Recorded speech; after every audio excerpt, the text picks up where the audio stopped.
Bismillahirrahmanirrahim.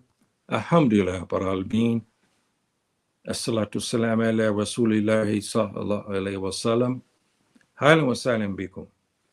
Salam alaikum rahmatullah lil ikwani wati fi din. Salam ala mani tabahuda lil ikwani wati fi Africa, Europa, America, wa Caribbean wa kuli makan. Inani othe subhanahu wa ta'ala amtanani wa ashokari. My dear brothers and sisters, and let me give my greetings to my Fulbe community in Fulfulde. Andrama and Salam Jautali, Jamwali, Alhamdulillah Jam. Okay, brothers and sisters, sorry I'm a little late. I have to contend with a lot of things here with the enemy and so forth and so on. So please excuse me for this intrusion here of not being able to come on time. And I'm not even sure if it's working in Facebook. I had a difficult time. I had them to break into my PayPal account again yesterday, and that was an all-day process. These people from the U.S. Embassy are just beyond anything, and I don't know any other adjectives to describe them anymore. So anyway, with that said, this is a jihad, and so this jihad, like something like this, is very, very difficult. But this is a jihad that is worthy to have if Subhanahu wa Ta'ala gave me this.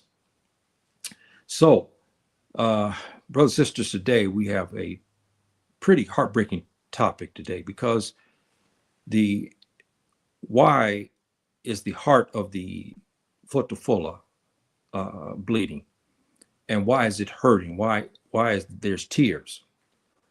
And I'm going to go through some issues today to talk about what has happened and how we got to this point now, because it's very important.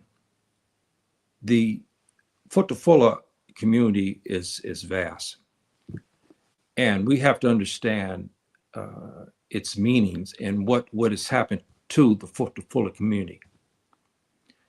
Because when you look at this in a nutshell, brothers and sisters, we see this today, and we don't understand, a lot of people don't understand what's behind that. They see in the Hausa language, they call us Fulani. And this is what is recognized worldwide.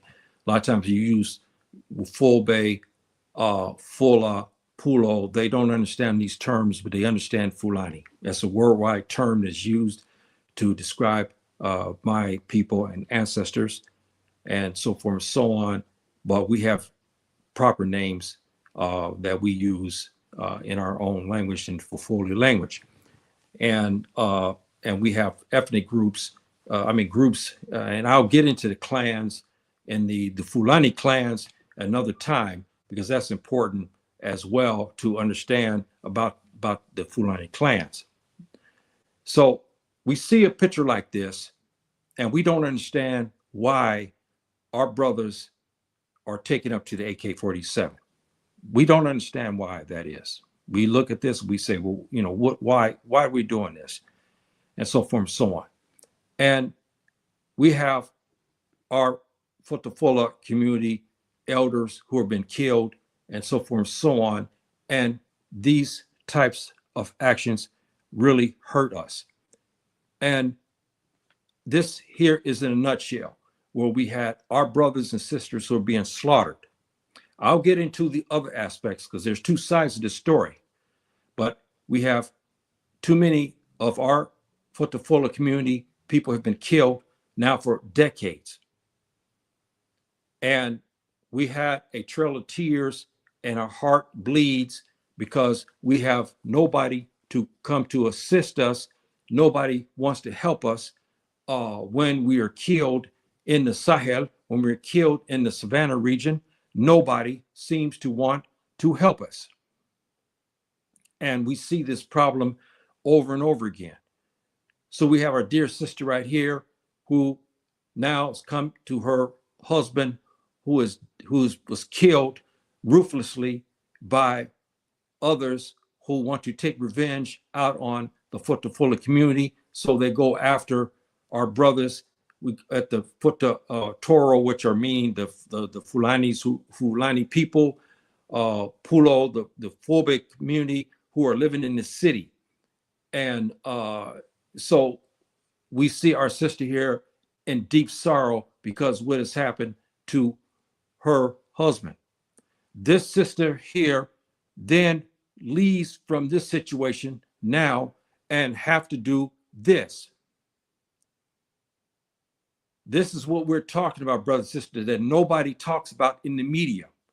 Even all the other ethnic groups talk about the retaliation of the Futafula, but they don't understand, they don't want to talk about how do we get to this point. Excuse me, I don't want to get that point yet. They don't understand how we got to this point. Why our heart is bleeding, why our heart is crying out because of this. And it's only human nature. And when you harm the Futafula community, when you harm the Fulbe, we've seen history has shown that the jihad that comes behind it is usually very harsh. And this is what we see. But how do we get to this jihad? We got to this jihad because of this. When the police, the security forces, and the government rarely ever arrest those who kill our brothers like this.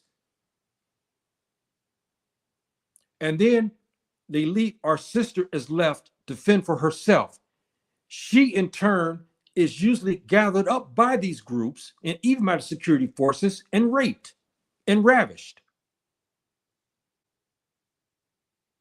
So when our sisters now have lost their families, the brothers come in different groups and tell her to do this. But the media in Nigeria, the media in Ghana, the media in many countries in West Africa today they'll show a picture like this, but they don't tell you how do we get to this point? Why is this beautiful, beautiful Fulani sister? Why is she carrying an AK-47? Because her husband was killed. Her father was killed. Her children were killed. Her cattle and so forth were either slaughtered or taken and sold. And police, security forces had no answer. Our heart bleeds because of all of these incidents.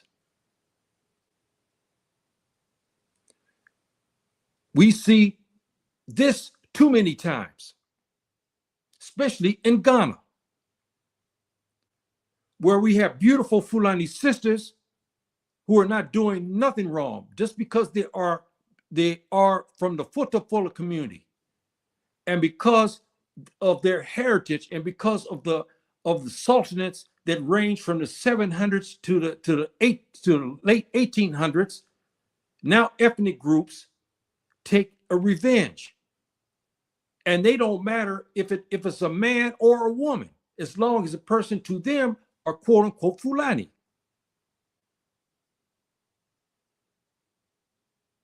How many we have seen this in the savannah, in the Sahel? Beautiful young girls like this are innocent. They are shot and killed, or if not, even worse, they are ravished. And many of them, because of the damage, will never be able to get married, nor will they have children.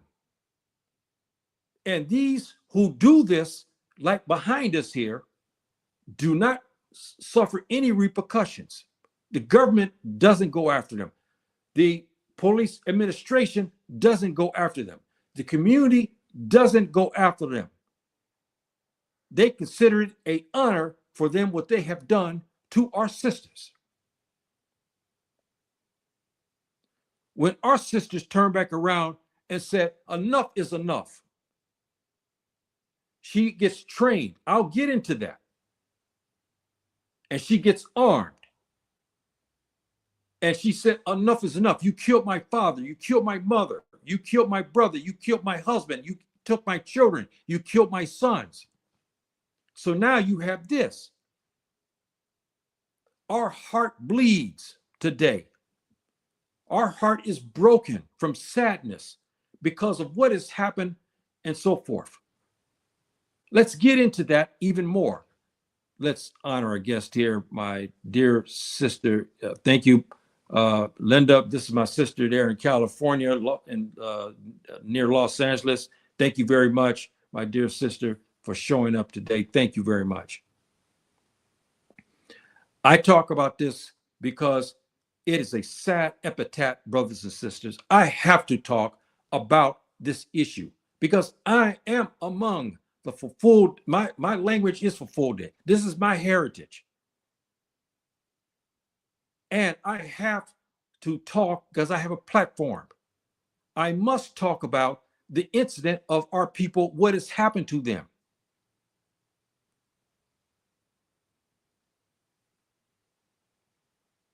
The trail of tears and despair became commonplace after the colonial period.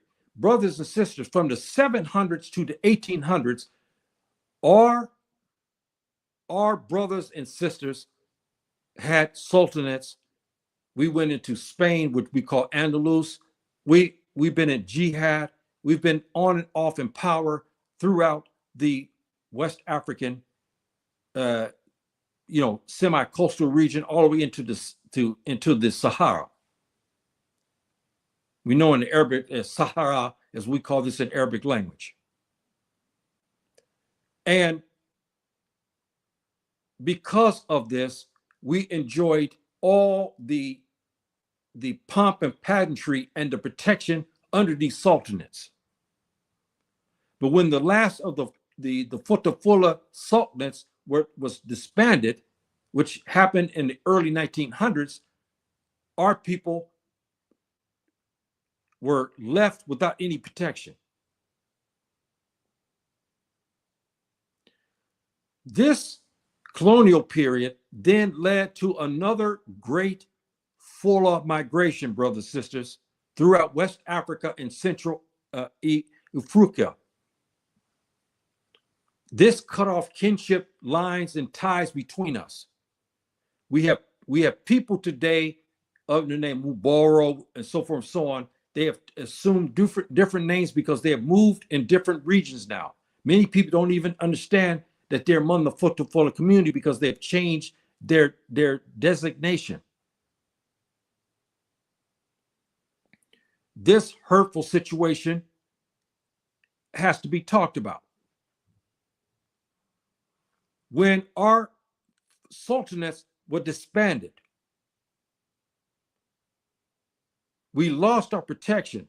Herders and Fututoro Fulbe was no longer under the sultanates to protect them from other ethnic groups. So we moved further inland to the coastal West Africa region. We mingled with other ethnic groups and adopted their languages. This is another thing that's hurt our people a lot. It's not meaning that the other people are inferior. That's not what I meant, brothers and sisters. I don't mean this.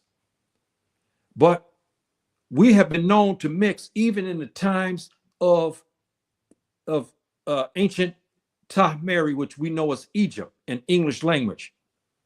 This is why the Futafula community looks different than your other West Africans and Central Africans because of what happened prior. We have always mixed. That's the thing about our people. We have mixed. We mixed a lot with the Greeks and the Romans. We still retain the blackness, but we changed in our hair texture and hair color and our body build. This is why and then because of the hybrid that was developed in ancient Tahmeri, we became the Fulani. We became the Habashi, but is Ethiopia. You know, in Arabic we know them as Habashi. The Ethiopian, the people from Djibouti. All of these, we're all related, but the drift occurred thousands and thousands of years ago. Our Sao people who were before Fulani, before they were known as Fulani and Fula, they were Sao and Ka. They disbanded. As you heard me talking in prior classes, they went into the regions of West Africa. I mean, excuse me, went in through the Sahara and stayed to the north. They went to the east and stayed there and became the Somal people. They became the Ethiopians and so forth and so on. This is why it's difficult for you to understand, to see the difference between a person from Habasha and a person, Fulani person who's sitting in northern Nigeria. I couldn't make the difference when I was in Sudan in 2002, 2008, and 2009. I couldn't make the difference between the two. I told you that story many times. When the brother told me, he asked me a question, I saw them, I didn't know which was which. But because he knew these girls, he could tell because he knew the ladies. So this issue, brothers and sisters, takes on a different aspect. We moved inland and we began to mingle. Then this helped to corrupt the Fulfulde. See? And to the point to where a lot of our people, when they migrated back up to the north, and others, they do not speak the Fulfulde tongue anymore. They speak Hausa, they speak other languages, or they've adopted some language, local languages that is mixed with Arabic, mixed with some with Mandinka, or or something. They have used many different aspects. And we have another guest here. Let's honor our guest here. How you doing, my dear cousin? Thank you very much for showing up. Wa alaikum salam. Shukran jazilan, my dear cousin. Thank you very much for showing up. So when we see this, and this may not be the cup of tea for everybody, but I have to talk about, because as Muslims, there's an injustice. When there's injustice, we must speak. And if we try to change that injustice, I don't have an army. I don't have this. I'm an old man now. I'm in my 70s. I'm not in the physical characteristics to enter into any type of conflict. I'm too old. I'm way past my prime now. So the only thing I can do is talk and pray. That's all I can do, and talk about this issue.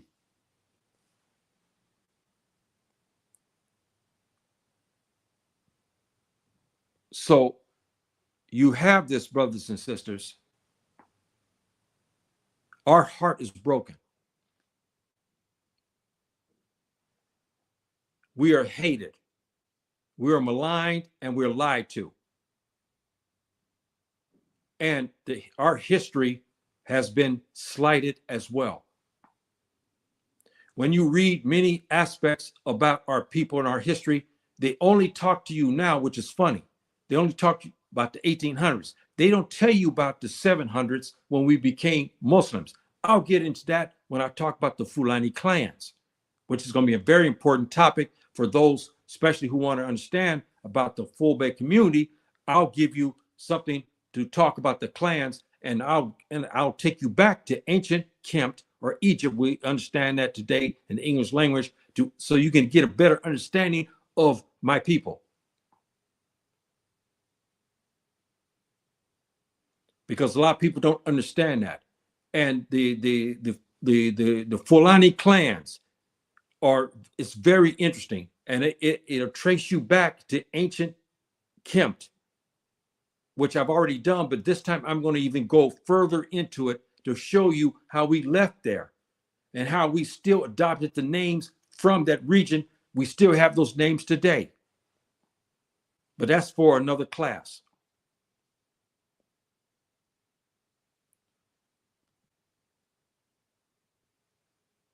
We now, after the colonial period, during the colonial period and immediately after it. We became easy targets for revenge-minded ethnic groups who were under our rule for centuries. This is the crux of it, brothers and sisters. Even though they were not present at the time in 1000s or in the 1300s, they weren't present. But the stories that were handed down from Baba, all the way back to now into modern times is still prevalent. So many people still carry grudges of what happened back in the 1300s. And this is where we at today. And when we begin to further go into the coastal West African region, we begin to have conflicts with traditional homeland of the farmers. What you know about these conflicts? But we had remedies for these conflicts when we had the Sultanate, because these conflicts were non-existent in our sultanates because we run it under the Sharia law. And everybody were given their rights. And that system was good until the colonial period. Again, we go back to the same thing. The colonial period disbanded all of that. And today, our leaders, and we have many Fulani leaders, majority of West Africa is run by Fulani leaders. This is what makes it even more heartbreaking, why our heart is broken. And many of our leaders, Fulani leaders, don't know nothing about their heritage. Yes, they know about their grandparents. They may be able to tell you a few things, but they can't tell you about the Fulani clans. They can't tell you about what happened in Tom Mary. They can't tell you about what happened and what caused us to have this problem. They can't tell you about the sultanates and who were running the sultanates. If you asked them who was the persons, who were some of the sultans in the Messina, they couldn't tell you, and they don't care. And this is part of the problem. They sit at the head of the state and they watch their brothers and sisters get murdered. They watch their brothers and sisters are disenfranchised. They watch their brothers and sisters have their cattle stolen. They watch their brothers and sisters being ravished. And they only talk now because of the revenge factor. And that's a shame. Because that shouldn't be. They talk about this issue now. And they'll start to talk about, well, we shouldn't be doing this and that. But my dear president, who's Fulani, who's Fula, what about what happened to this old man, Baba here, his family? Why is he carrying an AK-47? Is it because it's a toy to play with? Why is he doing what he's doing? Why must he use an AK-47 to take with him everywhere?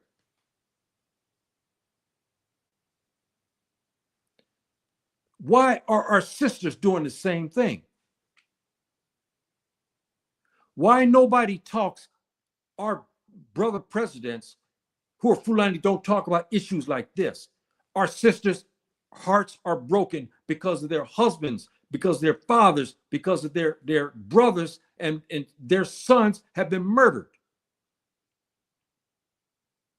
And even what makes this even worse, brothers and sisters, now we have the Tubab coming into the savannah, namely the Russians and other mercenaries, Tubab, who are also in the mix.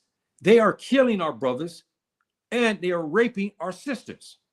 We know many cases of this across through the Western corridor of Mali, Burkina Faso, and Niger.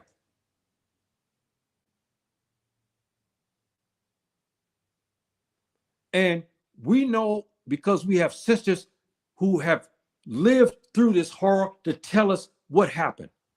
They told of how they were taken by men like this. And they were taken to a region or area, and then they were ravished, sometimes by mercenary white Tubab. Tubab, it means white man. Tubab soldiers.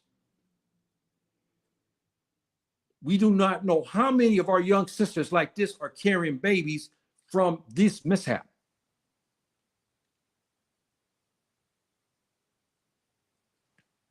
So when you see this and you see Baba's heart is broken because now he has to be the grandfather and father because his grandchildren now he must raise them because his son, his daughters, and everybody was killed. He's at the age now he should be enjoying his time, his retirement, so to speak. But now he has to be a father again to his grandsons because all of his seed were killed.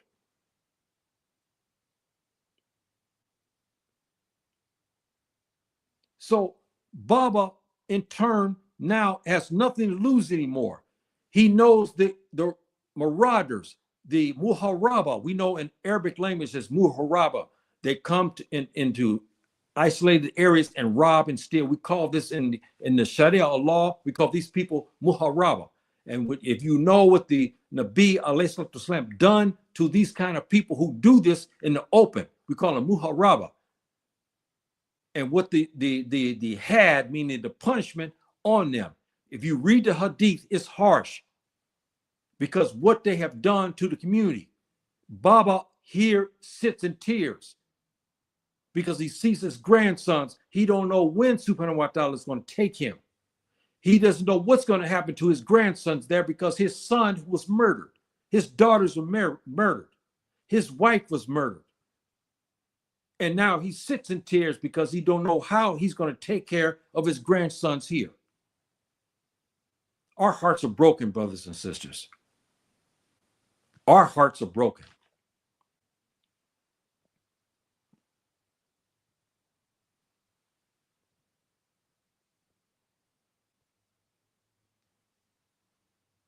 In years past, brothers and sisters, I must talk about this. Our sultanates, especially our Fulani sultanates, the power that they had generated. And these sultanates were so powerful. And history has not been kind because they have neglected to talk about these sultanates of the Fulani, what they had, and their jihad they had, and so forth and so on. I would say this to you. If we were living in the time of these sultanates, the bastards who are doing this to the Futafula community would have been taken out because we have powerful armies and we had Hezbollah police. And we wouldn't have this because when somebody took out our brothers, we came and took care of them.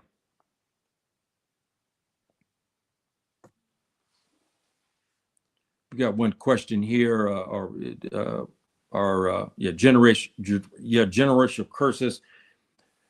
Yeah, we can say that, my dear cousin, but I look at it in another way. And Subhanahu wa ta'ala knows best of all things. But you got to ask the question, when you look at the history, how storied is the history of the Futafula community? It's a powerful story. Nobody has accomplished the jihad we have. How many people from the Hausa or the others, please don't get me wrong, brothers and sisters, please don't get me wrong when I'm saying this. But how many people from the Capelle went to the Andalus in 700? Why they weren't selected? Because they weren't Muslims. Why is it when they left from Morocco, they went to the south to gather up the army, to make up an army made mostly of Fulani, and they went into Andalus, which we know is modern day, in 711.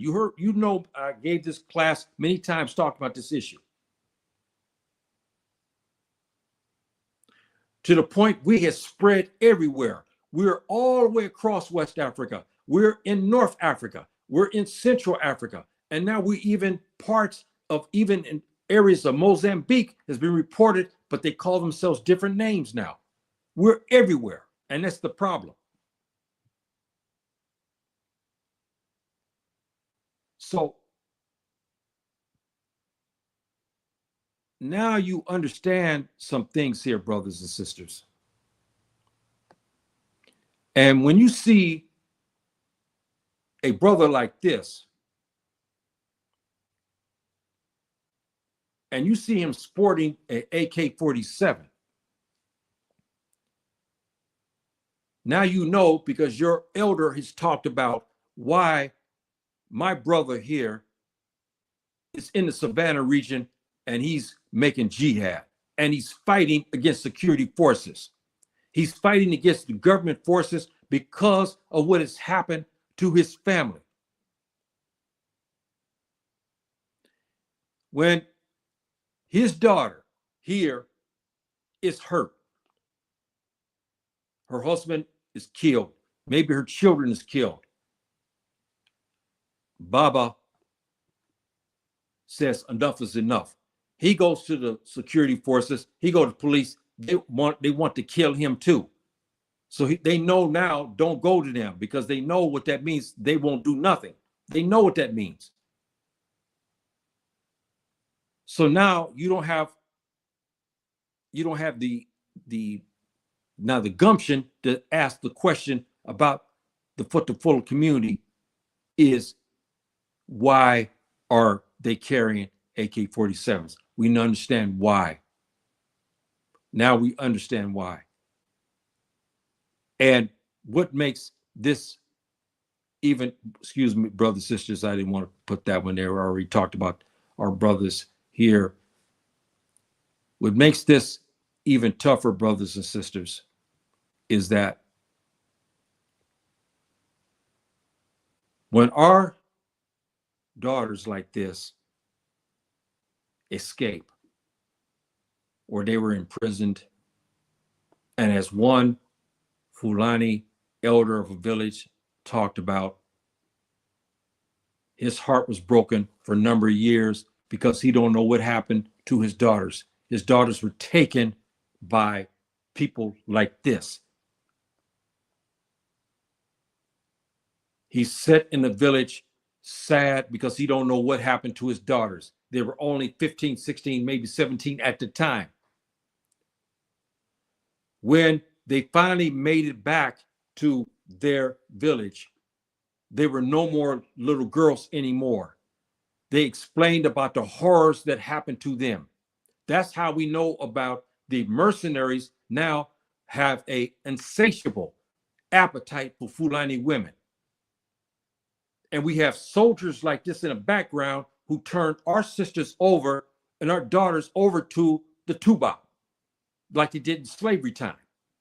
And the Tubab ravages our women. When our little girls come back, they're now women and they have bastard children. Some are half white and half Fulani. Some, they're black. They don't know who the father is because they were ravaged by a number of men. So why do you ask the question when our sisters start to do this? Why you jump up and say, I don't understand about the Fulani, why our sisters are carrying AK-47? Now you understand why they take an AK-47. Because of the broken heart. Nobody's there to protect them anymore. I'm not talking harsh, brothers. I'm just giving you a fact. Now, we have brothers that come. Even I have a good brother I knew back in California. I've been knowing him now almost 40 years. And one day he made a comment to me that was shocking when he and I was, because he's from Nigeria, but he's not Fulani. And I've been knowing him many, many, many years. And he made a comment to me. And when I said to him, I said, well, brother, you know, how about what has happened to them? He ignored that. He only talked about the retribution of the Fulani, what they're doing today. He didn't talk about what happened that got them to that point. He didn't talk about that. So this, again, brothers and sisters, is something. And I always point back to the Messina, because those sultanates, they were so powerful. And I wish our people would rule under that. There are now things talking about what happened to our people and so forth and so on. What happened to our families? See, we had to ask the question, what happened? The factors that led to our decline are numbered here. For brevity, I won't read through all this. You can read through this. This is some of the stuff that's talked about, that some of the scholars have talked about our plight and what has happened to us and why our heart is broken. And this is a sad situation, brothers and sisters. This is what has happened to a people, and nobody seems to talk about this.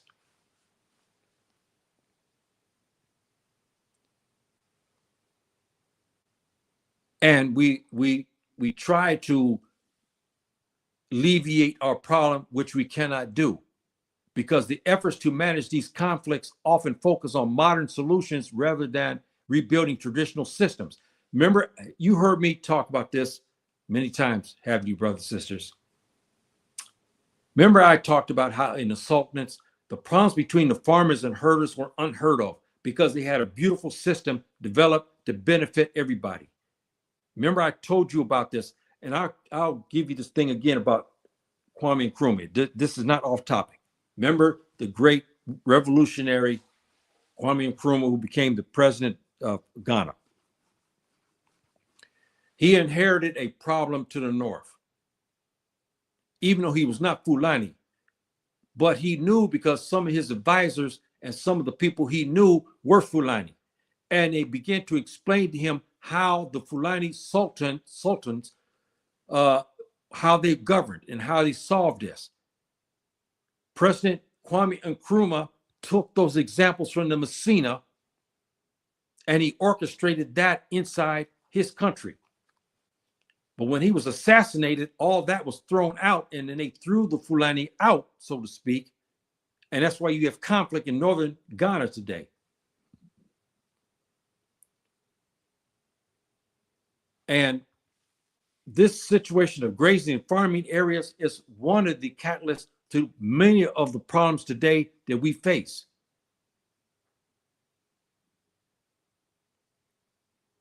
And creating inclusive landscape governance approaches, and we have in Nigeria, there's some areas to the south, they have kind of given us grazing rights.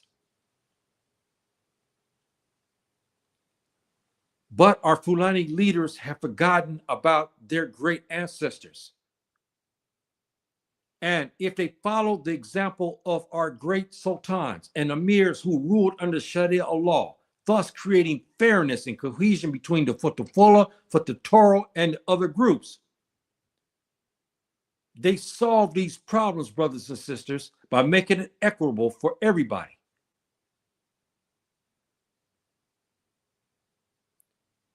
But the widespread discrimination and a lack of protection from security forces, military, and the alike, crimes against our families go unsolved.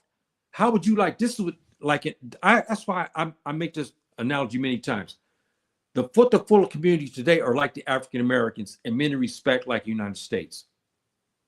Crimes are committed against the African American as we speak. Majority of those crimes are not solved. Even if it's black on black or white on black or Latino on black, most of those crimes are not solved. The same way with the Fulani people today across the Sahel, across the Western corridor, all the way to the Eastern corridor. When something happens to the Futafula community, those crimes are rarely investigated, or if they are investigated, they give a cursory investigation, and that's it. The people are rarely ever arrested.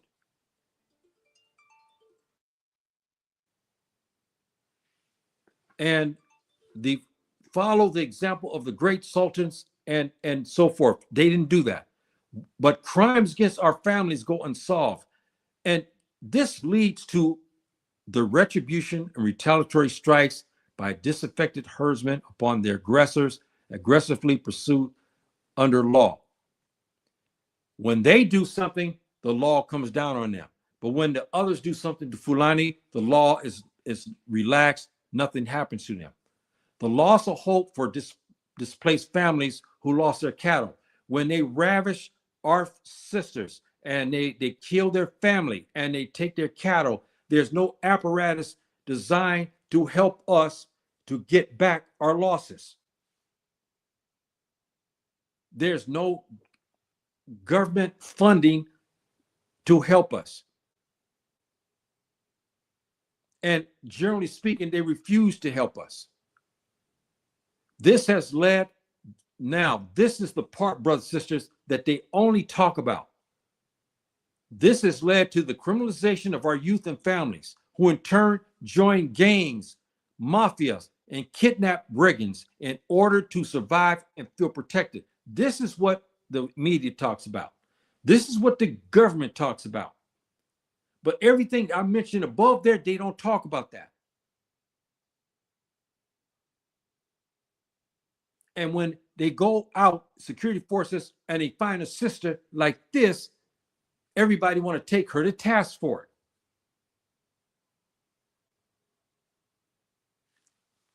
And this is the sadness of that. You heard me talk about the reciprocity. I'm not going to touch on, I'm going to touch on another part of this, and I'll be closing here pretty soon, brothers and sisters.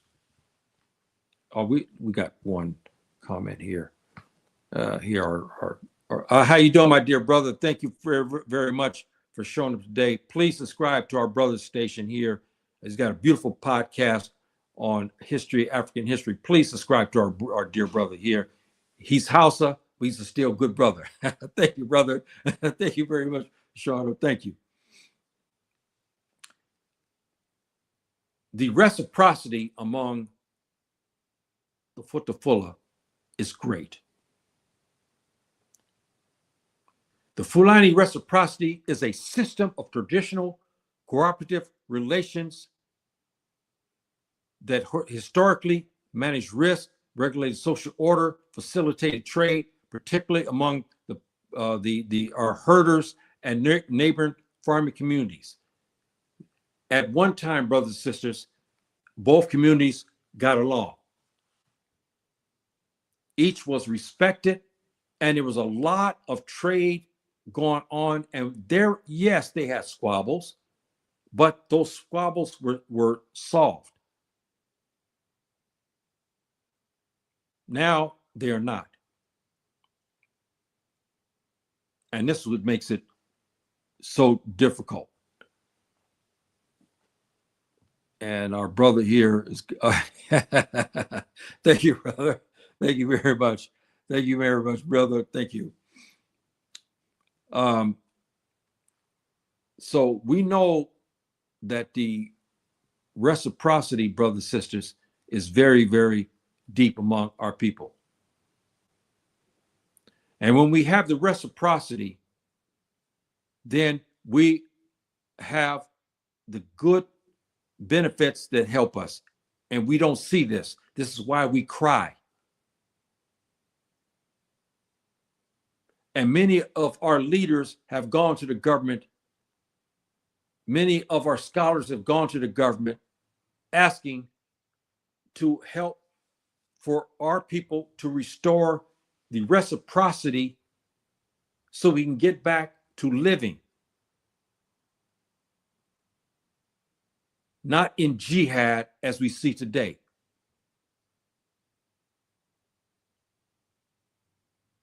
And you see down here, brothers and sisters, for centuries, the beautiful system of the Fulani traded dairy products. You heard me talk this 1,000 times. And the farmers would give us grain so we can make bread out there in the savannah and even in the Sahara. And they gave us dashing. They gave us banana. They gave us other crops to feed our families. The farmer got milk. He got dried meat. He got cheeses. He's got curded milk. He got many things for his growing family. because milk is important for young children. You know that. We all know that. This system worked beautifully and was interrupted, and now it's out. We don't have this anymore. And now, brothers and sisters, we have a situation of this, why our hearts are broken. The Fulani community have been victims of massacres and attacks which have led to immense suffering and emotional scarring. That's why we cry. Displacements and loss. Conflicts have forced many to flee their homes, losing their land, livelihood, and sense of security. This is why we are crying and our hearts are broken. Stigma and isolation. Experience of sexual violence has led to social stigma and isolation for the survivors. Now you understand, brothers and sisters, why you have this now. Now you understand what this told you. The sexual violence that's happened to our sisters has caused them to do this. Caused them to do this. In order to protect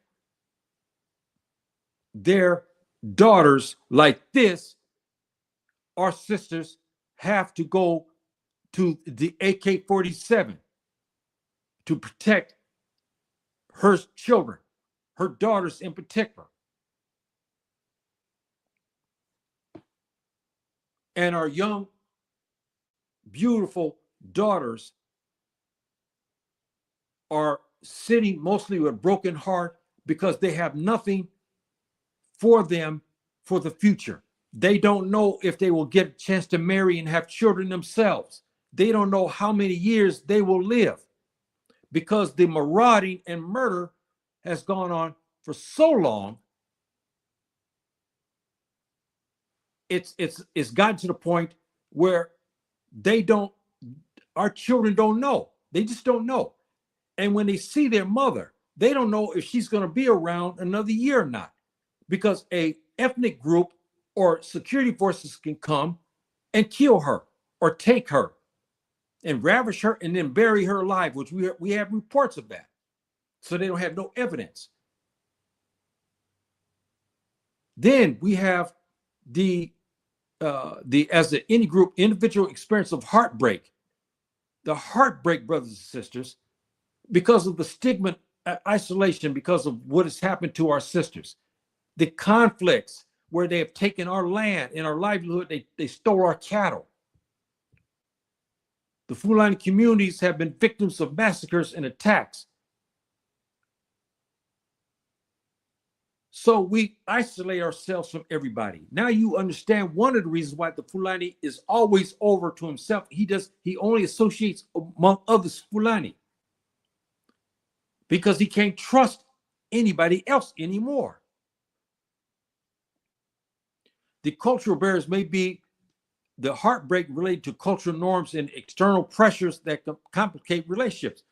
Because when a sister who's now eligible for marriage, and she's beautiful, she's a beautiful girl, and maybe a brother from the Hausa, maybe the brother could be from the Tiv, and he's Muslim, and he wants to marry. We have difficulties, brothers and sisters, where we have maybe Futafula families when their daughter come and say, Baba, I want to marry this young man. And Baba learns that this young man is Tiv.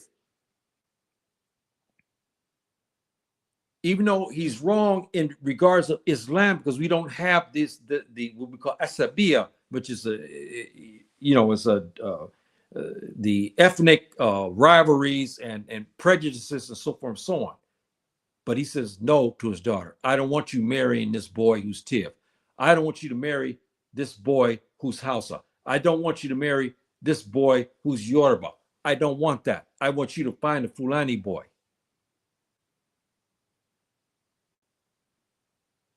And this was we have now these problems. The heart of the Fulani also encompasses the spiritual beliefs and values, which often emphasize dignity, honor, connection to land and their ancestors. This, brothers and sisters, because the Fulani, if you look across West Africa, who are most of the scholars of West Africa? The Fulani, who are by far the most richest people, even though they're minorities, but in all regions, but who are mostly the richest people in West Africa today, the Fulani, per capita, the Fulani. How many heads of state are running the show in West Africa? They're mainly Fulani.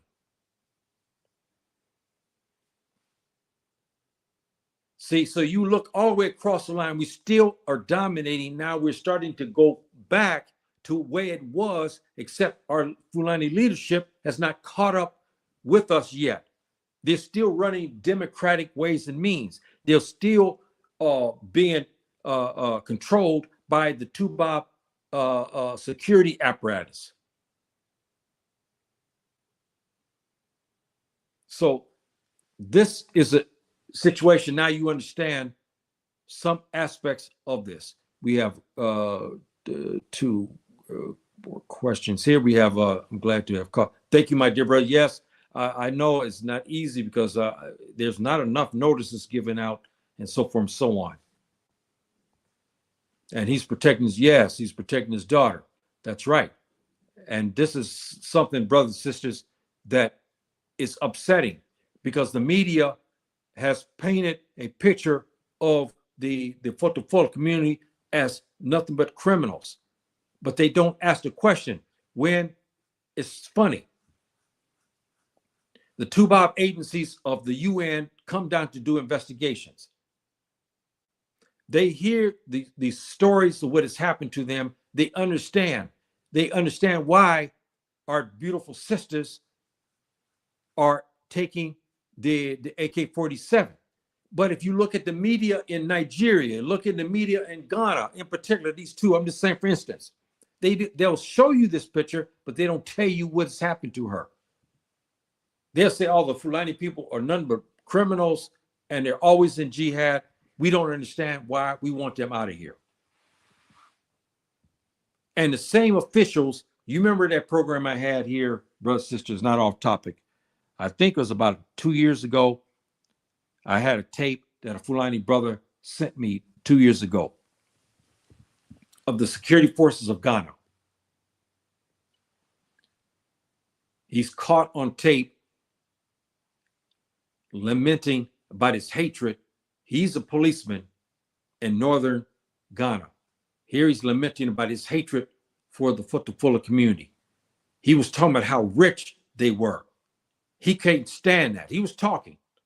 He see them, even though they don't, because he doesn't understand Sintinde. He doesn't understand the concept of bashfulness and so for, being modest. He doesn't understand that. He see a man that's walking across with cattle and his clothes is dirty. He laugh at him, but he doesn't know that this young man and his father, Baba, have 100,000 US dollars in the bank. So when these security forces begin to go after the Futafula community, they call them poor, stupid, and ignorant. And then when they do investigation, they find out Yahya has got $100,000 in the bank. Or this young man has 50,000 US dollars in the bank. That blows them away. They don't like that. See? So they in turn get upset and whatnot, and then they go on their killing sprees.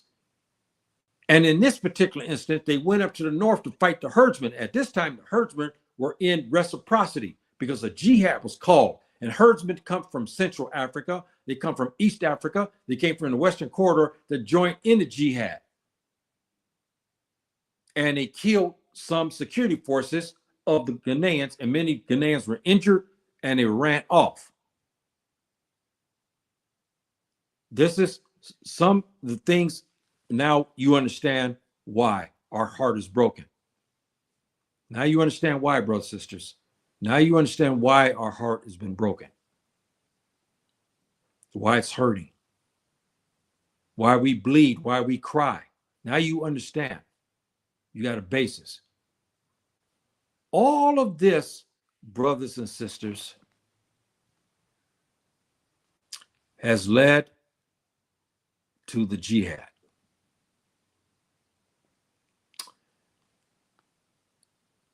And this jihad is getting stronger as we speak. In the Western Corridor, if you remember what our brother of the Messina talked about when he was interviewed, BBC interviewed him, this is 4 or 5 years ago, or maybe longer. They asked him a question, how is it that he got all these Fulani people to come? He began to explain. He said he had fighters that came all the way from the east, meaning they came from Ethiopia region, they came from Nigeria, and they came from the Western Corridor region to join in this jihad. But he said that his Nigerian brothers had to go back because they have their own battles and they had to take care of their families in northern Nigeria. But he had brothers from everywhere. This is the reciprocity of the Fulani. He was talking about all this. As the Messina has gotten more powerful now, you know what has happened to the Wagner group, right? Wagner in English, and Russian is called Wagner. And the mercenaries here last year, over 200 were ambushed and killed.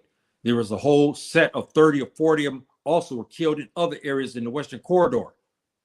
The Messina, who are mostly the Fulani herdsmen, have been dealing these people a blow, to the point, if you look at some of the Russian news stations, as you heard me say many times, there's one in particular, if you understand the Russian language, they have something, and the mercenaries who come and talk, or they have news, and they'll tell you about what has happened to the mercenaries in Mali and in Burkina Faso being ambushed and killed.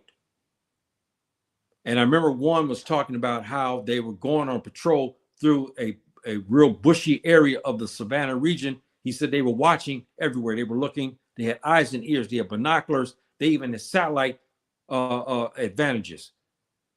And when they looked up, they turned, they found the Messina, the Fulani herdsmen, up on them, and they ambushed them. And after they ambushed them, they disappeared. And so all of this is led to these jihad groups. They just didn't wake up in the morning, brothers and sisters, and decided to take the AK-47. They had enough. When in Burkina Faso, our president here, Traoré, and his security forces, they massacred. You know what has happened here? That's proven now. Before, they denied it.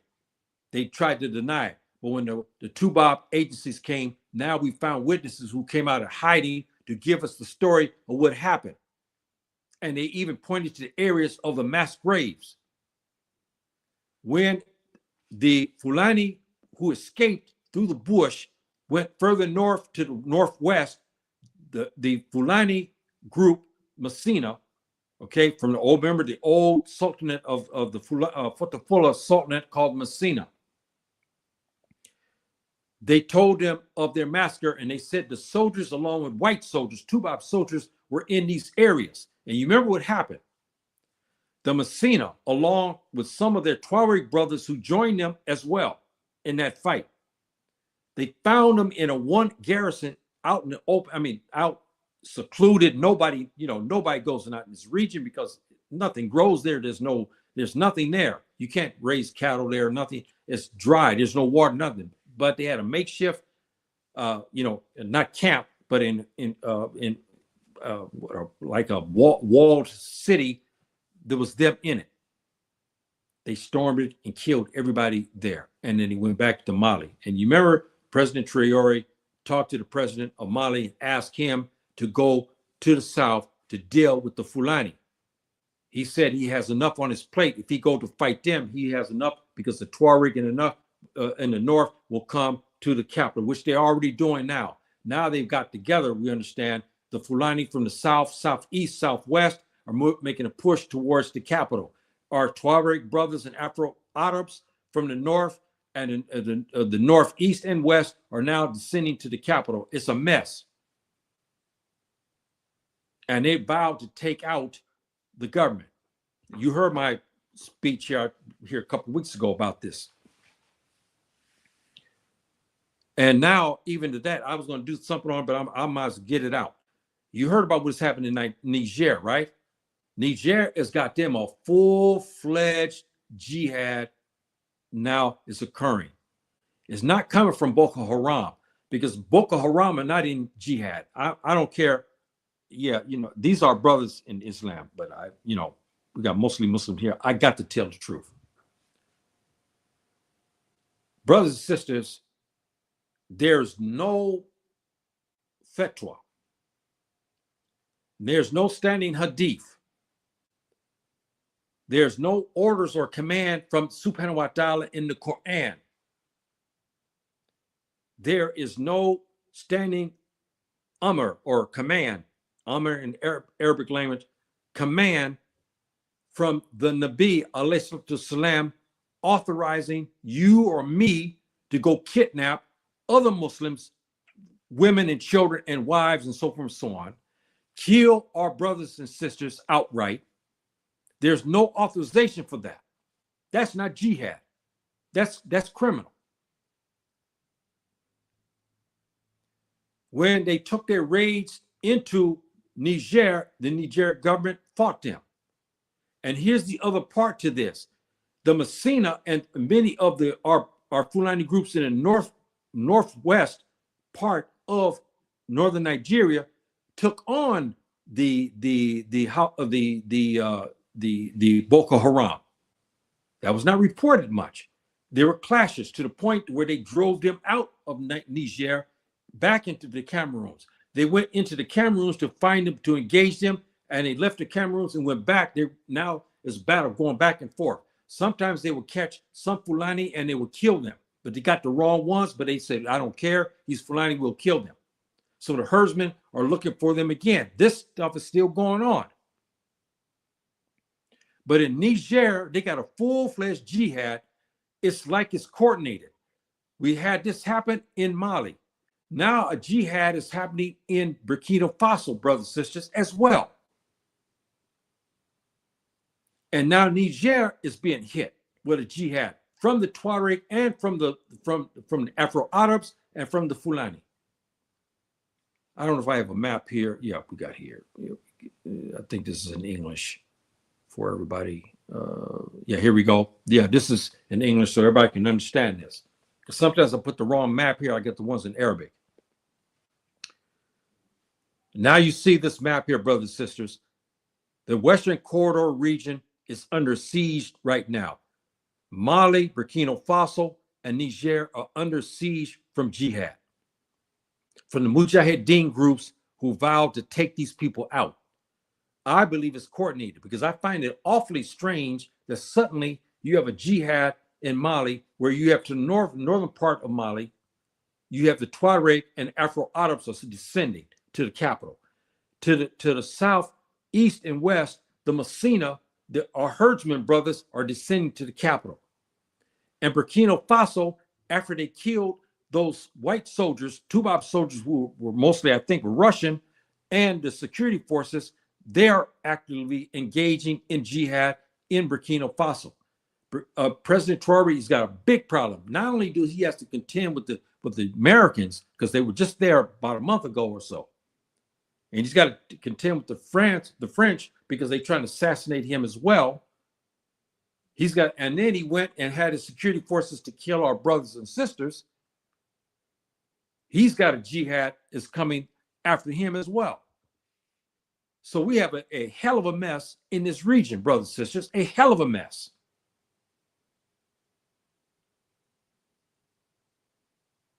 And when, excuse me, not this, excuse me, brothers, sisters, that's not the one, the right one. I want to, where are our sisters at here? Yeah.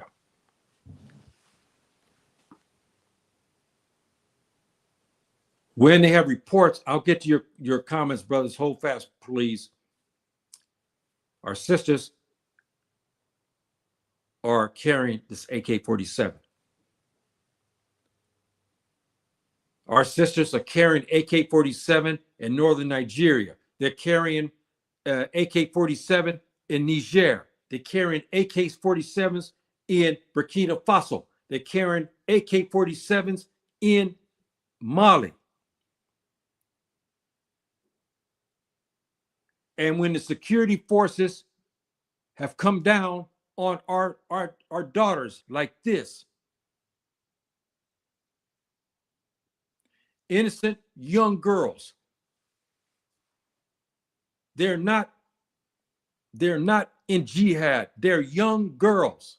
They are the daughters of Baba. And these men take them. And now we have the reports. Many of our young girls like this were taken, and these bastards behind us took our sisters, our daughters, and gave them to the Russians for them to ravish them. So who's going to tell me why and argue with me and tell me why she's carrying the AK-47? When the soldiers had took our daughters and gave them over to the Tuba for them to ravish them. So I don't want anybody coming to me, and a matter of fact, I've been arguing with some of these who in Nigeria and some of these other, posts talk. And when I start to talk about what happened to our sisters, how about all these raids of massacres, 50, 60, 100, 200 of our people killed?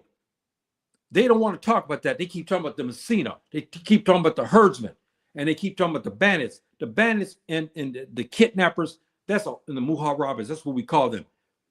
That's a whole anyone's involved in criminal activity like that. I'm not backing their play. They don't. That's not what we're talking about here, because they're Muslims. They're not supposed to do that.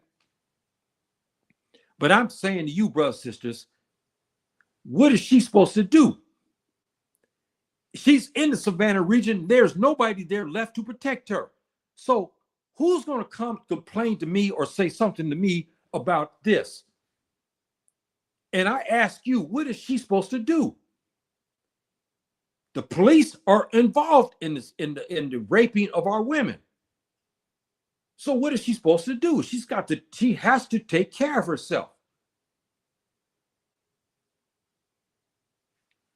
And when you have this situation here, our sister had her family wiped out. Her children are gone. Her husband is killed. Our hearts are broken. And people, when their hearts are broken, they take to weaponry. That's human nature. Now you understand what has happened, why this jihad now is gone out of control. Hold on, my brother, sister. I'll get to your comments. Please hold on. Now you understand, brothers and sisters, Mali, Niger, Burkina Faso, what has happened. And these three corridor states, we've had a lot of mass killings of Fulani, and we have mass rapings of our women. This is another aspect of why we have a broken heart. Let's look to our comments here. We got our brothers here. So remember the example about the Ghanaian. Yeah, yes. I was talking about that. Yes. That's interesting, isn't it? That is very interesting. They were caught on tape. I mean, and then when you hear the ex-president now, I can't think of his name. I can't think of his last name now. Talk about they're not after the Fulani people. Their security forces commander was caught on tape giving a speech about the Fulani. And it was not complimentary, brothers and sisters. Okay. And they lost people on raids. And so because they're not spending money in food. Yes. And this is, if you know the whole thing about what happened in Ghana, when the Fulani who were up in the north, they were going back and forth and so forth and so on. When the Ghanaian security forces want to spread propaganda and said that these who were coming were from the Messina, or they were from some bandits or something like this. They start to do their investigation. They start to find out many of these young men who are dirty because they're out in the open are not sporting their wealth. And when they start to do their investigation, the security forces found out that many of the Fulani who were in the bush, who were living in huts, so to speak, okay, in traditional villages, because they make huts, brick homes, mortar homes, because they go back and forth. They're not living in wealth. They're living like in the 1800s. And when they start to do an investigation, they found that many of them are 4 times, 5 times more wealthier than they are. And it hurt these people to see that. And so they start to do their campaign. And he's protecting his daughter. And our brother said here, yes. And let me get to this part here, because there must be yes. And who calls the jihad? Now, yes. This part here is very difficult, because the jihad was called by the Messina group, which is, remember the Messina, if you know the history of the Fulani people, the Messina was around from the 1300s to the 1800s on and off, and then the Hapapular was the last of the sultanates, basically, of this great jihad that happened from the 1300s to the 1800s, where we had a plethora of sultanates. And so the Messina developed there in central part of Mali, as we understand it today, and they were on and off running the show in West Africa, just north of the coastal region of West Africa. So the jihad was called in 2019, if I'm mistaken, by the Messina, by Sheikh Kofa, that's his name, who's running the Messina. He called for jihad, and he had Fulani come. If you look at his map now, brothers and sisters, this goes to show you the reciprocity of if you understand what's happened with the Mujahideen group, but of course, BBC and others will say they're all linked, as you heard me say many times. Even I'm linked to AQ. That's what everybody in this Fulani today, and especially if you look like me, we all linked to AQ. We can't do nothing except everything's got to be linked to AQ. We go to the masjid, they say this is from the AQ. They say this is ISIS, and so forth and so on. But you look at central Mali there, the jihad was called, if I'm not mistaken, not 2019, excuse me, brothers and sisters, it was 2016 or 2015, they called for the jihad. If you look over to the southwest here on the map, you see the Mozambique, Tanzania, and then they had fighters, they said they came even from this region all the way across into Mali to join the jihad. We know they came from Sudan and Ethiopia and Somaliland and regions that way. They came from the east. We know they came in from Chad. We know they came from northern Nigeria. They came and answered even from the Western Corridor. So Sheikh Kofa had Fulani herdsmen from everywhere, from West Africa to East Africa to the South East Africa as well. So now you understand why their ranks have swelled, even though our Nigerian brothers had to go back to northern Nigeria because they had their problems with the Boko Haram, and they had the problems with the Eastern network there and other ethnic problems, and they had to go back to Nigeria to protect their families. But that jihad was called, and this is what they had done, and now you understand they have fought and they basically drove out the Wagner. Wagner's there now, but they say they're not on many operations except those that they know they can muster, because they've lost hundreds now of people, of their mercenaries who have been killed by the Messina, and also killed by the Tuareg as well, and Afro-Arab groups. They've been killed. Okay, you clarified that. Okay, who calls the jihad? Yes. And my dear cousin said they're not spending money on. That's right, brother. That's right, my cousin. They're not. They're not spending their money. This is what makes it so interesting. I can imagine you have a security force man. He hates the Fulani. He's caught on tape even talking about his hatred for the Fulani people. He said they think they're better than us. That was a. I still got the tape, and I gave the class. I still have it, and now and then I play it. He got caught red-handed. And when the ex-president saying that the security forces were not after the Fulani for some, because of not racism, because of ethnic strife, now there was the tape there that one of our Fulani brothers who were undercover got it from that, and then he showed it and put it all over the place. But yes, when he began to do his investigation, I wish I would have been there at the time. He was talking, this commander of this region, and he must have commanded a lot of security forces because he had complete trust of the government of Ghana. He was up on many platforms talking against the Fulani people, hate them, so far how he's going to take them out. He said there's too many of them belonging to Mujahideen groups. He said many of them were robbers and stealers and so forth and so on. So again, brothers and sisters, in Ghana, if you look at the map there, northern Ghana, he did his investigation. And what he found out, it would make me laugh, is he found that many of them have bank accounts of 100,000 US dollars or more. So yes, right. They're not spending on Jordans and Nikes. They're not spending on mansions, on big villas either, in fancy cars. That's what made the man even more, this commander of the security forces, more hate, because he tried to understand, well, what's wrong with these Fulani people? He said, if I have 100,000 US dollars in the bank, I'm going to buy a house, I'm going to buy a car, and I'm going to live in luxury.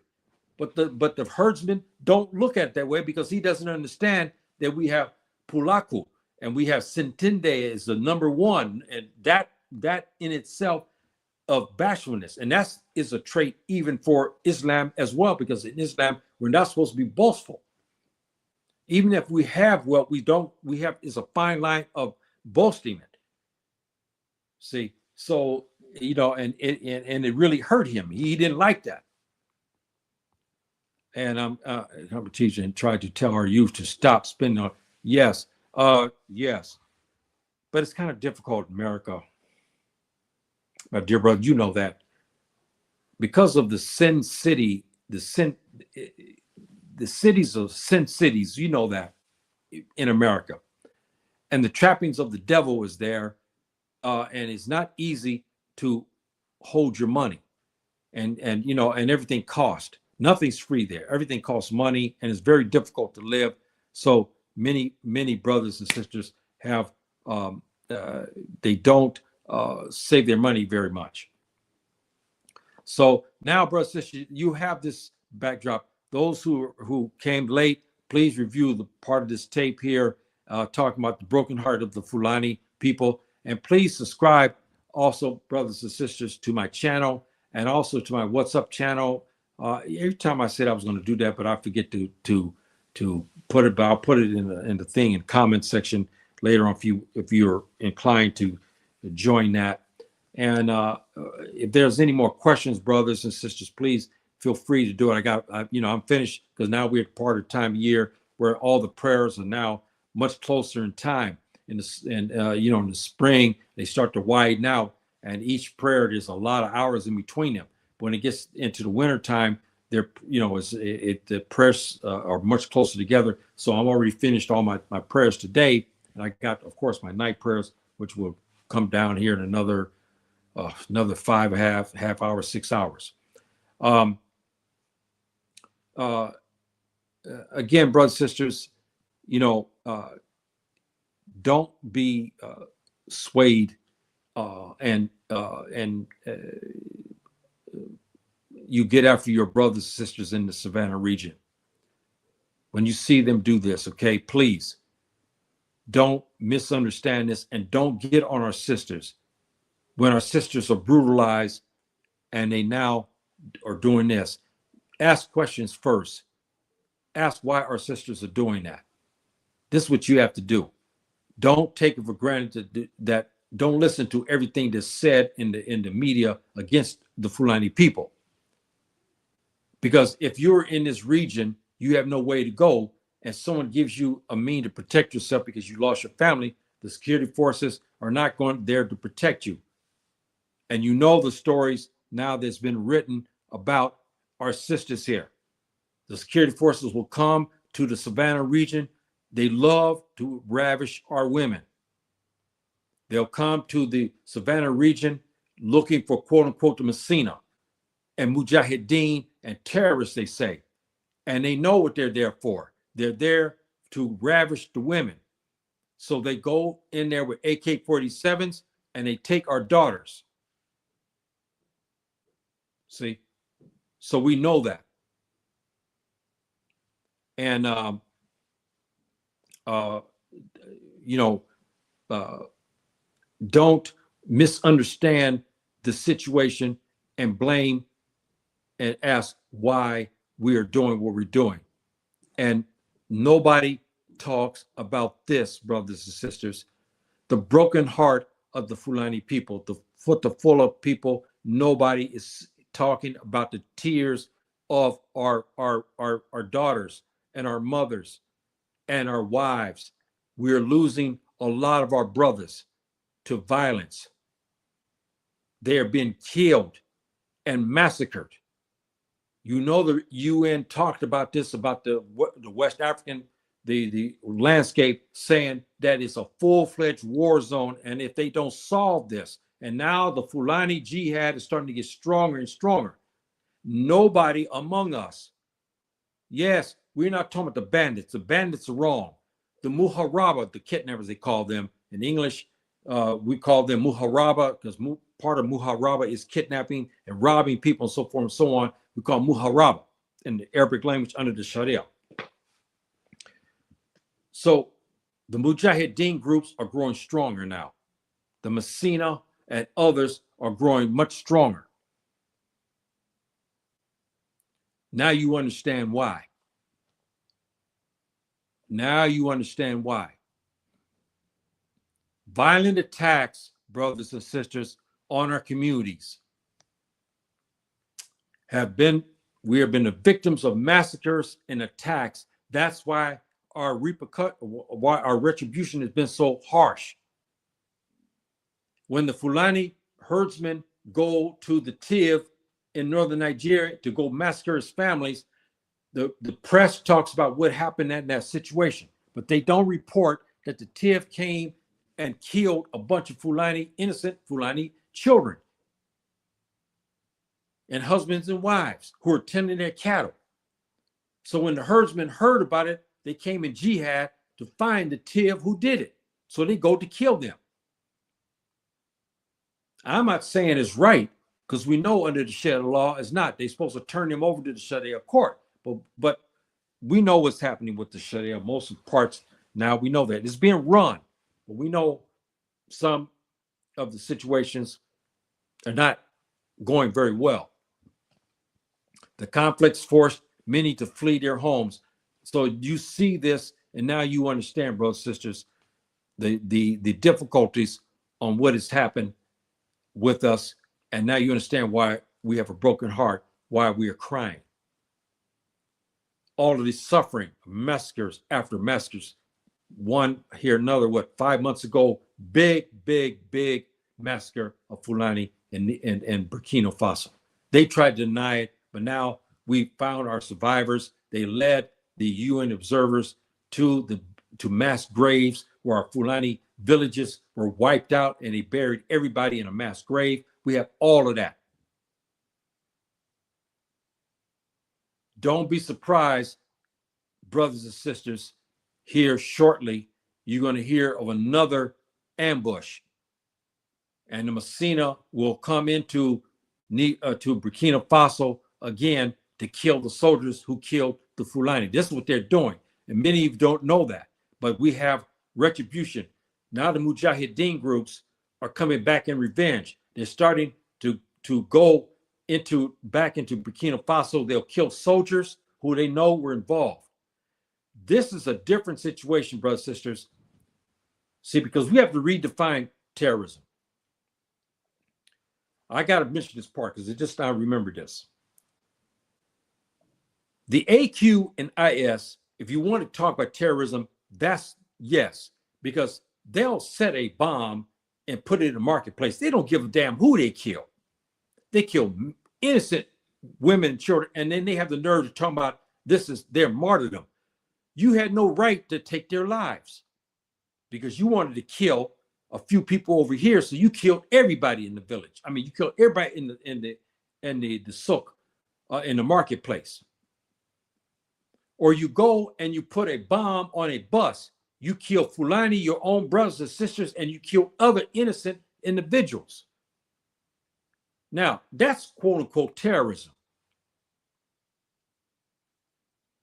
But the Messina, who are not kidnapping innocent people, they're not putting pipe bombs under trucks, killing everybody around. They're not putting pipe bombs or bombs in a bathroom in a McDonald's or in a restaurant or in the souk area, the open market area, and killing people. Who they are killing? They're killing police and security forces.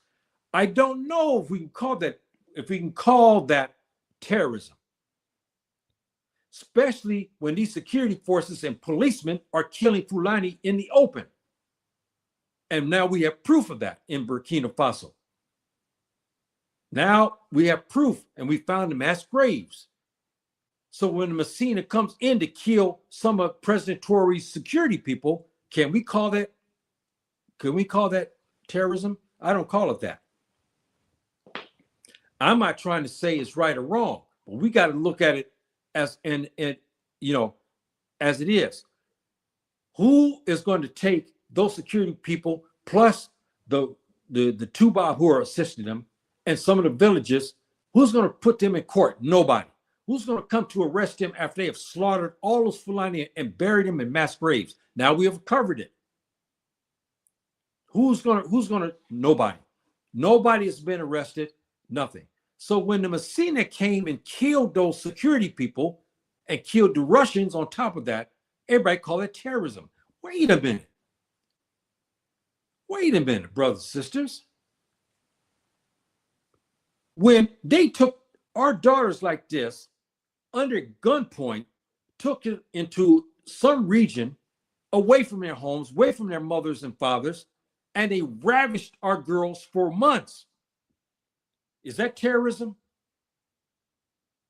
We ask, is that terrorism? They say no. When her fathers and brothers take up the AK-47 to come look for these men and they find them and kill them, they say that's terrorism. Now you understand how crazy it is? Even here in Morocco, they say that I walked to the masjid in a turban and so forth. They say it's terrorism. When I talk against the Tuba, it's terrorism. When I report against the Tuba, they say this is terrorism. Everything is terrorism, and that's why it's got to be redefined. But what we do know is when the security forces, along with mercenaries, kill and ravish our daughters, they don't say that's terrorism. That's why I say, brothers and sisters, this has to be dealt with, and there have to be a consensus of all people, all nations, to get together, because what you call terrorists over here, they call freedom fighters. So we have a situation here that again has not been solved. Yes, police brutality. Who comes to the aid of the Fulani? Nobody. You know how many cases they had here last 3 years where they went in to the Savannah region because, again, they found these Fulani family, they had $50,000 in a bank account, like in Ghana here, number 5 or 6 years ago. One family, him and his wife, he's not doing nothing wrong. He's been doing this what his father taught him, his grandfather taught him. He's married, him and his wife and his children. They always do the same thing. They take their annual treks. They go to the east where they're grazing because of the wet season. And then when they finish there, they come back to the west because the grazing season, the west season has just now finished, and now they have a lot of grazing. So this is what they've done. But you look at the boy and you look at the man, you'll ask a question, you'll say, well, you know, these people are very poor. They don't look very good and so forth. But then when you do investigation on Baba, you find out Baba, who lives like this, he has 100,000 US dollars in the bank. See, and it has to blow these people away, because when they see Baba in a village like this, they see how he's dressed. He's living modestly, but he doesn't understand he's a Muslim and he is not supposed to flaunt his ways. But we have something else in Pulaco. The first condition of this is called Sintende in the Futafula language. And we have Sintende, which gives us the dignity and so forth and so on, not to flaunt our wealth. See, so that's why I laugh a lot of times, brother, sister, because I wonder, I wish I was there when they see these things, okay? And they go and they make like that commander in Ghana who was talking harsh. We call this in using bad language, we call this in the Arabic language, kalam fasha, meaning this a talk that's bad talk, bad language. In the Arabic language, this we call this, there's other names in Arabic too, but kalam fasha, meaning fasha, you use bad words and bad talk against a person or people. And they talk, and then they find out they got all this money in the bank, and had to blow them away. I wish I was standing there at the time to see their faces when they get their report, come back from the banks. Somebody do an investigation, and they find out that Yahya was over here, Baba, that's sitting here that they want to talk and call him dirty, call him filthy, call him ignorant, stupid. They find out he got a report from the commander there in Ghana that this man, our brother here, has got 100,000 US dollars in a bank account. I mean, it's not funny in some ways, but it is funny because, you know, he had to shut up. I'm wondering what he would say. He said, what? How did he get? They know how we got the money, but it's just the point of what I was talking about. And this is some of the reasons. But the broken heart, brothers and sisters, is real among us. It is. And I gave you today these indications on why the heart is broken, why we cry, and why we ask questions, or why everybody's coming after us. And you know, and a lot of times we have a lot of people who don't understand this aspect, brothers and sisters. They don't understand that, and that's why they condemn. And I wanted to change the story today for this, so you can understand, and that way you can have a better understanding. Because when you pull up the media reports, brothers and sisters, and you see this, don't lambaste our sister until you understand what has happened to her family. She didn't ask to do this, but who's going to protect her? She has no way to protect. She's out in the open. When the security forces come, she knows now that the security forces are not there to protect her. She knows that the security forces now coming now for flesh. They want to come after Fulani woman. They want to get them and ravish them. And our sisters know that. So now our sisters have been trained to carry the AK-47 to protect themselves from these bastards like this, okay? To protect themselves from, because they're out in the open in the savannah, they got to protect themselves now. So now you understand that. And you understand now, like I said, why our sisters who are in tears now take up AK-47, because no police know, because the police are involved. Most likely the police killed our brother here, or the militias who work under the authority of the police have killed. This is why our heart is broken, why we cry. And we have to be made to understand that. And it was a time, brothers and sisters, where this kind of bullshit was handled by our sultans. Our Fulani sultans were not punks. Here is a sultan in the Messina in about the 1600s or so, who, with his security, with his council, we call mejlis in the Arabic language, and they have his advisors here talking to him. If these people were in existence today, these security forces people would have been their heads would have been chopped. The Sultan, the security, our security forces, we call Hezbollah, would have got these soldiers here and executed them. Especially if they find them in the open like this, after they have ravished our daughters, they would have got them and they probably would have executed them. See, so these are some of the things, brothers and sisters, that you heard me talk about today. Again, this is long, but this is worth it because I want to explain the side of the Fulani, why our heart is broken, what has happened to us, why we cry, and what has transpired and whatnot, and we have to look at this for what it is. I'm over trying to find these things, and I'll get the next time, brothers and sisters, inshallah, bi'ifnillah. This is the our Fulani ancestors who left ancient Egypt, as we know, as Camp Tamari, and start to go west across the desert in the Exodus.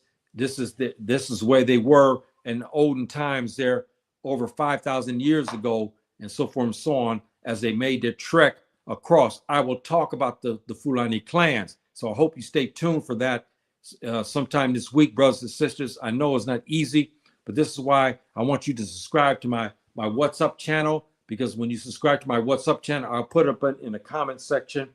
That way you always have to, because YouTube is not giving out many of our my announcements.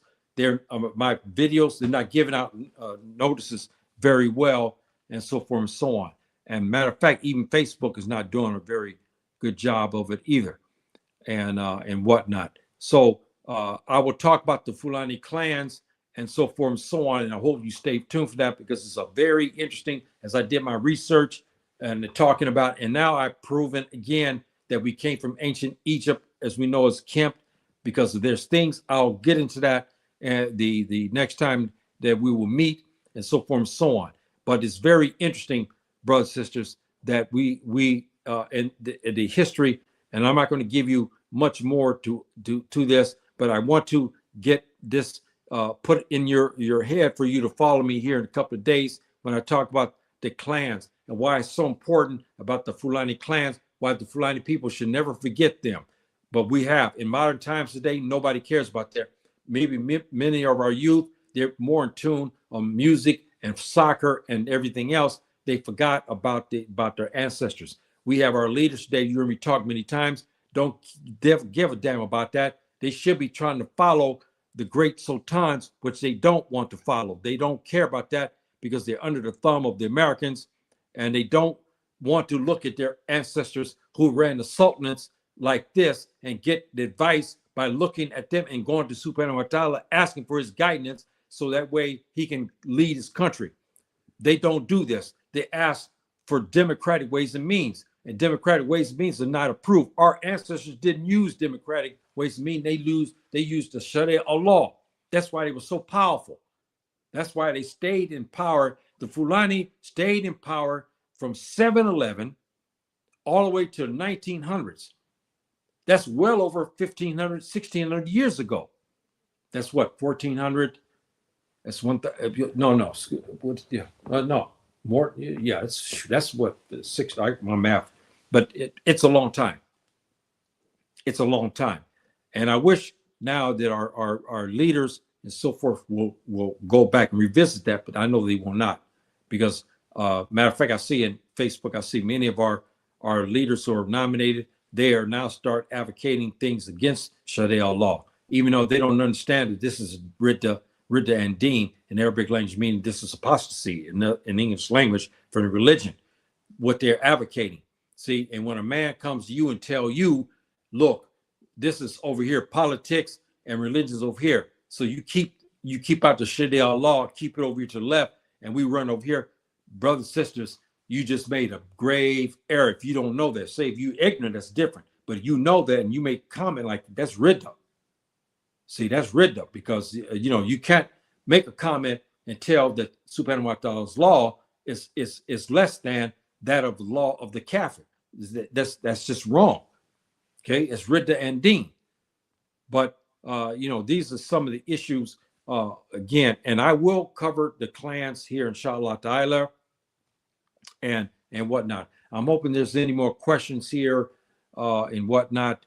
I hope I'll get the comment after the program here, and I'll put my WhatsApp channel. Please subscribe to my WhatsApp channel, brother, sister, because there's a lot of tidbit information there.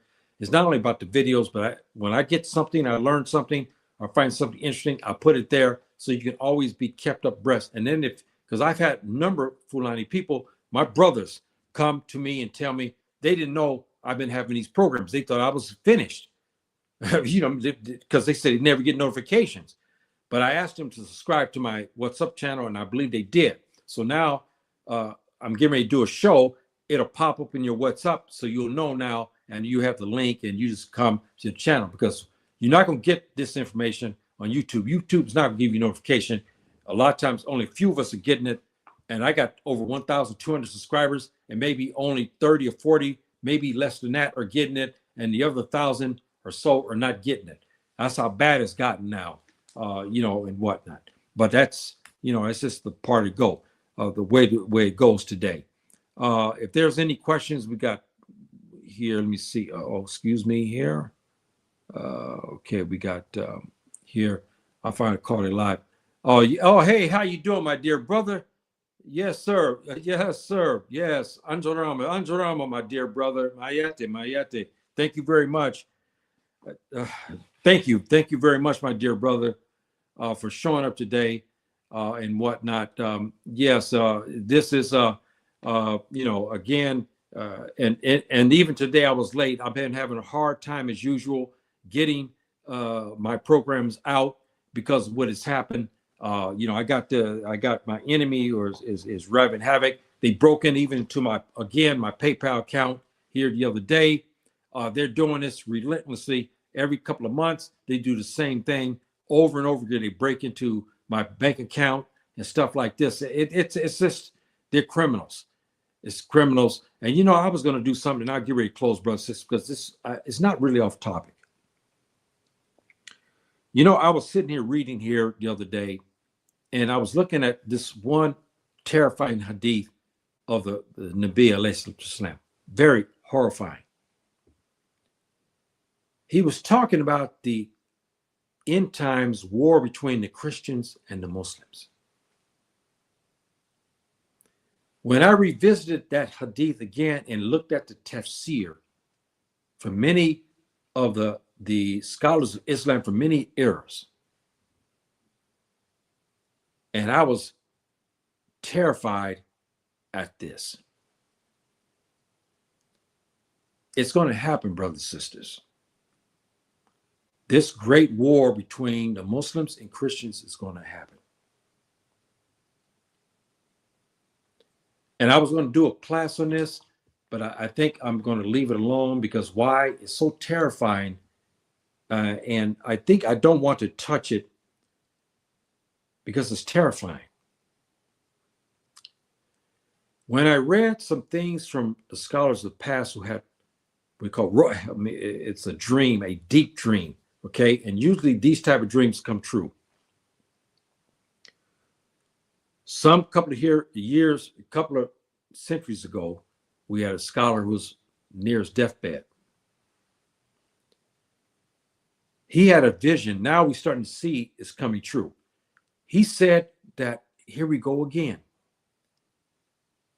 Allah's creations will come at a time, he said, and they will come and dismantle, the satellite systems. Now you can imagine hundreds of years ago, they thought the man was crazy. Satellite, what is that? What are these things in the sky? We don't have that. Who has that? He was talking about, he said that these creations will come and dismantle that, and we'll go back using the safe, meaning the sword, and the English name sword.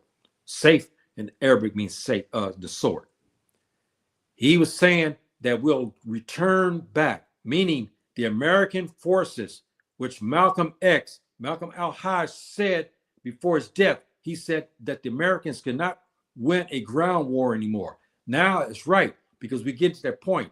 What I mean by that is this old man, our Muslim scholar, some centuries ago said that they will disband their power, talking about the kuffar. He was talking about the satellites. What has happened with this 3-eye atlas? I didn't cover this anymore. Some people say you shouldn't, and others say yes, but I'm still thinking about it, because they said they feared, because they said what you know about it, and you're a black man on top of that. I won't get deeper into it, but I understand what they were saying. But there was a report, brothers and sisters, that I have talking about this 3-eye atlas. They said they had sent a beam into the United States. It had disrupted the systems, that we use for satellites and all that. When I heard that, I almost came to tears, because I remember what this old deathbed, this old scholar had said. He said it will come a time that Allah's creations will be near and they will govern the universe. Okay? We're starting to see that. He said they will dismantle. What has happened to those rovers on Mars? Have you heard? They were saying that they have been reprogrammed. Who in the hell reprogrammed that? They said this 3-eye atlas reprogrammed many of these things, the rovers, these things, the spies, they have telescopes, they have things they gather information. They say many of them have been retasked by this 3-eye atlas. They keep saying it's a comet. It's not. We know that it's not. But I say that to you, brothers and sisters, to say that things are happening before our eyes quicker than we can blink. And he's the channel will now allows you to have rare right now these minerals. Yes, they will not have. But you know what? I was trying to confirm that. If anybody confirmed anything about what they said about China, China said they started to issue warnings about the 3-eye atlas. I saw a program the other day on it, but I could not find anything in Google on it. I don't know if you guys heard about this or not. And China issued and said that the public should be made aware of this 3-eye atlas. They themselves consider it not as a comet, but as a vessel belonging to Subhanahu wa Ta'ala's creations. This is what the president was saying, allegedly, because I had not been able to find anything in Google on this, but it's in YouTube and by one reputable agency. I mean, a man who does a lot of reporting. I follow a lot of his works. He reported this, but I have not confirmed this in Google yet. But this is a very, very interesting times that we have, brothers and sisters, and so forth and so on. And what to say about that, again, I also believe these other incidents, that it's coming a time. Why? The Fulani Jihad, brothers and sisters, I got to go back to the map and then I will close. I've been saying this for a while, but I have to go back to something, brothers and sisters. If you look at the map here, West Africa, you see Mauritania, Mali, that's all West Africa, Niger, you see Nigeria and so forth and so on. You see, this is West Africa. The jihad that we see coming down now is getting bigger. I find it ironic that the jihad is getting bigger and more people are joining it. This leading to what I believe is going to happen. If you look to the north, you see Morocco. Okay, Morocco in English language, it says Morocco there in English, but it's called Morocco in Arabic. A sultan will come out of Al-Maghrib. He'll be descendant of his fathers, his ancestors who were ruling Al-Maghrib, namely the Murabitun, Muwahidun. I'm gonna read oh man, come on, I can't think. Oh, come on now. You got the Murabitun, Wahidun, the Mediyin, yes, and then the Sadiyin, and then the Alawin. He will be descended from these sultanates, from these individuals, if you understand anything of the, and I always say I should do a class on this so you guys can get a better understanding what happened in my group, because it's very interesting. Because their jihad has been, the Tuareg, the Amazigh, and the Fulani are brothers truly, because they left out of Egypt, if you look to the map, and they lived together mainly in the desert region for thousands of years, brothers and sisters. That has not changed. And the sultanates that they formed were mixed, their mixture, and so forth and so on. But this sultan is going to be out of there. I don't know when it's going to happen, if he left. He will begin to go after the kuffar.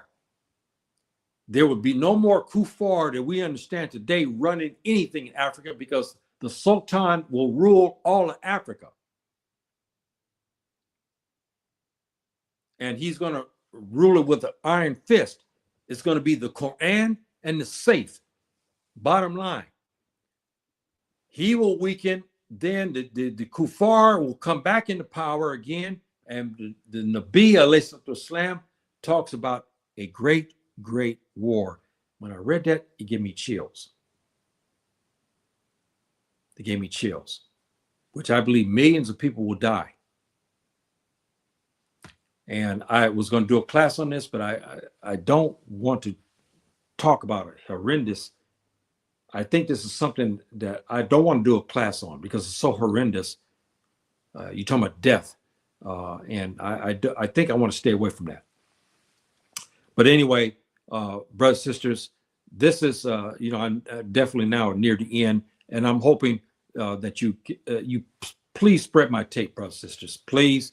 And those others, please subscribe to my station, because my talks are unorthodox. You know that. But I try to give you the truth. I try to give you the analysis of things, especially with the Fulani people, because that's my heritage, and so forth and so on. And I want to make sure that people understand this heritage, and when I want them to understand what has happened to them in the Sahel region. And now I gave you another lesson so you can understand what the Fulani doing in West Africa. Now I know I'm going to get comments that always happen. I'll get some heated comments. I'll get people cursing me. I'm going to throw that. You want to write me? I don't care. It's fine. I will respond to you. But you come up with nonsense, I'm not going to entertain that. Like usually what's happened, I'll get people who claim to be Hausa and all that, which I believe to be Tubab, portraying themselves as a brother, and they'll make their comments and so forth and so on. But I'm saying, to you is that, we're living at difficult times right now, brothers, sisters. Even everything. I have to always be reminded, jihad, subhanahu wa ta'ala has made a condition that you're going to be tested. If you're not being tested, that means you're not following something right. Because if you're doing right, you're going to be tested by your faith. So what I have, all these devils and shayatin, we call the devils and the demons, in English we call shayatin in the Arabic language. We have all that fighting me, going to the masjid. I got people fighting me, trying to make me make ridda. Ridda means to leave the religion. And I have all that around me that's trying to force me to leave out of the religion, which I'm not going to do. They're going to have to kill me because I'm not going to leave the religion. See, but if it's been in a time, brothers and sisters, when, not there, where's our brothers at? Where's our Sultan? If the Tubab and his criminals would have came with this bullshit they're doing to me today, trying to get me to leave the religion, can you imagine what this Sultan would have done to these kuffar? These brothers, these Fulani ancestral brothers, played no games. And they had zero tolerance for the kuffar. Do you think I would have walked up to the council here and to the Sultan, asked for a meeting, and I would tell him that I have people who say they're Muslims, and I have kuffar around me who's saying they're Muslims too, trying to get me to leave the religion? What do you think the Sultan of the Messina would have done to those people? See, You know, you think about that, but we don't have that today. So that's why you have to be very careful, brothers and sisters. Strengthen your faith. They're going to come after you. Superman Martel is going to change. He's going to challenge you. He says that. You have to be up for the challenge because the enemy wants you to leave the religion. And I have that. I got people around me. That's all they do. Even though there's criminals out about, they don't care about that. They're focused on trying to get me to come down on my knees one day and say, I'm going to leave religion, which I'm not going to do. I'm not going to leave Islam. I will not do it. I don't care how many the kuffar and how many tubab out here. I don't care. I'm not leaving religion. When they come and when these tubab bring these people to me to tell me to get out, or they say, if you want to live good now, you just leave the religion. Stop praying. Stop going to the masjid. I'm not doing it. And I wish in this instance I could run to the Sultan and tell him about the bastards over here, what they're doing. And he was sent the Hezbollah police to go get them. But we don't have that today because our countries now, Muslim countries, are very weak. And the Tubab are running them. But I'm only talking because I'm an old man now. And when they come to me to try to tell me to leave the religion, in time past, I could go to the Sultan here. And he would deal with the kuffar and those turncoat Muslims who are helping them. See? So that's a little side thing. So brothers and sisters, I think I will leave here right now. And, this is Orthodox Talk, and please subscribe to my station.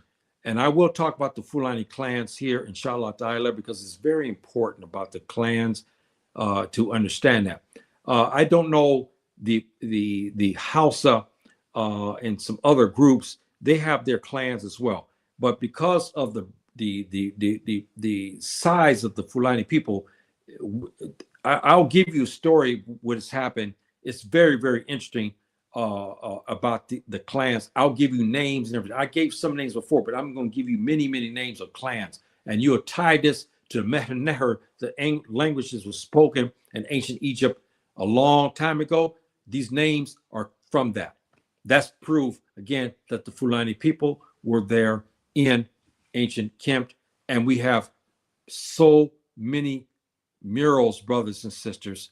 We have so many murals of Fulani people and so forth and so on with long braids. We have that. And now we understand that. And I'll give you even more. Even a pharaoh, Ramses, and because there were 10 Ramses, one of the wives of Ramses has a Fulani name. How can that name? How could that be? See? And that name is still with us today. So all of this, inshallah, I will cover that, brothers and sisters. I'll cover that because it's very important to understand about the African people, because you want to understand about the Fulani people. Why are they the way they are? And I'm giving you some of those indications why they are the way they are. So that way you won't discriminate against us and you understand. Plus the Fulani people who are not up to speed on our history, they can also learn and gain some pride about their heritage, because they should. See, they should understand their heritage, because the Fulani heritage is rich, as is the Hausa, Mandinka, Mende people. All of us have rich histories. But unfortunately, none have the breadth of it as that of the Fulani, because why? The Fulani are everywhere. They're in North Africa, West Africa, they're in Central Africa, East Africa, and now we know they're down all the way even down to northern Mozambique, but they're under different names. And even Rwanda, I understand as well. They use another name for Fulani people. We're everywhere, brothers and sisters. We're everywhere, and I want to talk about those clans. So I'll leave you with that. Oh, wait a minute here. I don't want to disrespect our brothers and sisters here. Our brother here, yes, he said, yes, sir. Okay, my dear brother. Okay, thank you very much. Yeah, my dear brother, I'm going to put this in comment shortly after I finish here. Please subscribe to my WhatsApp so that way you can, because I know you're in the West Coast. there, you know, and we're a big different time change between here and in Morocco. So subscribe to my WhatsApp channel. That way, every time I'm going to do a program, you get it on WhatsApp, so you'll know it. You have the link. You go right to it. You don't have to depend on YouTube because they're unreliable when it gets down to me and so forth and so on. So, and maybe others as well. So, okay, brothers and sisters, I will leave you. Salam alaikum. Rahmatullahi.